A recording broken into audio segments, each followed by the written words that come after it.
Hello guys, welcome back to another video. Today I'm going to be showing you how to wire a NEO motor, such as this one, to the PDH.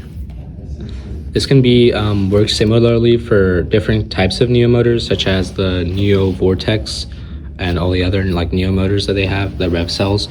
But basically, this works differently from the Kraken X60 motors, which I showed before, because those motors have their motor controller inside of the motor. However, this motor is just the motor itself. There's no motor controller, and that's how you need to like drive the motor, right? You need a motor controller. But this is a SparkMax, and this is the motor controller required for NEO motors, as well as like all like other like random rev motors as well. But yes, so if you see right here, the good indicator of if it would need a motor controller like this is if there's different additional wires other than just the black and red wire. So if you see, there's the white wire here, and as well as this JST connector with a wire. I'm going to show you how to connect those as well to the NEO. If you see right here, I have some Wagos in my wire diagram, which in the wire diagram that I have these labeled as Wago 2X connectors, low gauge with a LG, because we have other Wago connectors that are higher gauge that I will show as well. Basically, gauge means the size of the wire itself. So lower gauge means that it can handle larger wires such as these, whereas higher gauge means that it's usable for wires such as these. But I'll explain that later in my connectors video. Okay, but as I was saying, you're gonna have to use these Wago 2X connectors to connect the wires from this into this, and then eventually from this into here. So I will show you how that works. Okay, so first things first, we are gonna want to put the connectors on the motor itself. As you can see, they have a little tab. So they have two sides, right? And you can just take the tab up like that, and you can just twist the wire and put it in, and then you can just close the tab like this. It's very similar to how the PDH works, as these are also Wago connectors themselves. Okay, so first things first, I'm gonna put it on the black wire right here. Let me put the phone right here so y'all can see.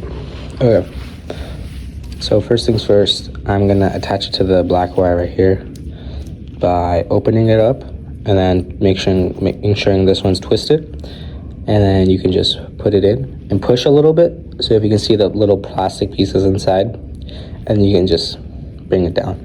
And as you can see, it's nice and tight, and it's not going to go anywhere. We can do the same thing for the red wire and then the white wire as well.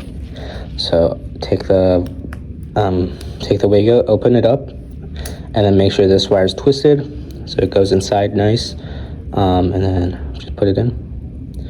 Make sure that the wire is touching the inside of the connector slightly, so now you know that it won't move around that much. So let's do the same thing for the white wire as well.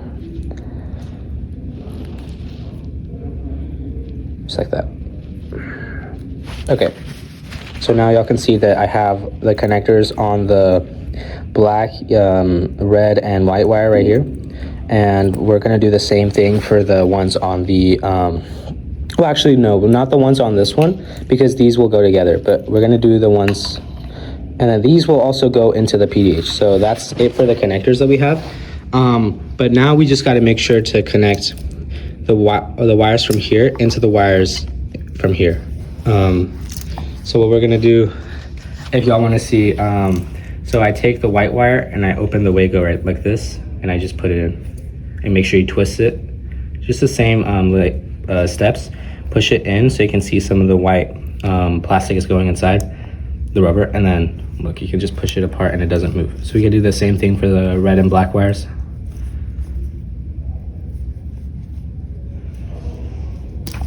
See, now it came out, so you gotta make sure to do this one again. Just make sure it's tight. And also, this connector is a little bit broken, so we can just swap the connector out as well, because if you can see, the white tab is going up, so let's just switch it out. Just the same process of steps.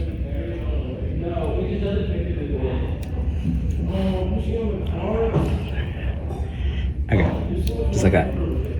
And then we're gonna do the same thing for this.